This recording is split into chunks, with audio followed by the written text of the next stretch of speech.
नमस्कार मित्रांनो, आपण पाहत आहात माय मराठी न्यूज चॅनल।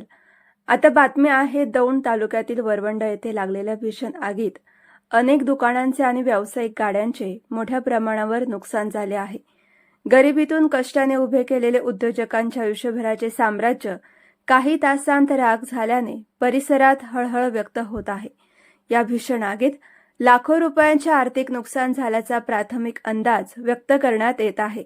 अनेक व्यापाऱ्यांचे संसार उद्ध्वस्त झाले असून त्यांच्या उदरनिर्वाहाचे मुख्य साधनच नष्ट झाले आहे। या घटनेमुळे व्यापारी आणि त्यांच्या कुटुंबियांवर मोठे आर्थिक संकट कोसळले आहे।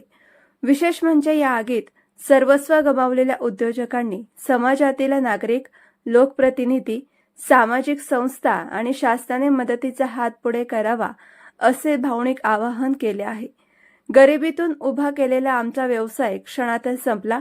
आता पुन्हा उभे राहण्यासाठी सर्वांच्या सहकार्याची गरज आहे, अशी व्यथा पीडित व्यापाऱ्यांनी व्यक्त केली। दरम्यान अग्निशामक दलाने शर्थीचे प्रयत्न करून आग आटोक्यात आणली।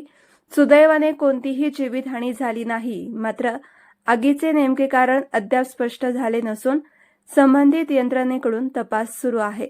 या संकटग्रस्त व्यापाऱ्यांना शक्य ती आर्थिक, सामाजिक आणि मानसिक मदत करून त्यांना पुन्हा उभे करण्यासाठी सर्वांनी पुढाकार घ्यावा हीच अपेक्षा।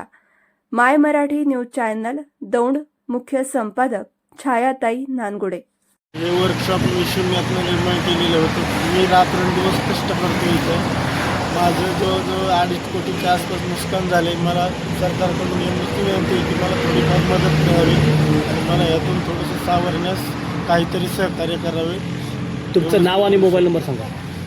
माझं नाव तुकाराम पांडुरंग देसाई, मी राहणार कानगाव।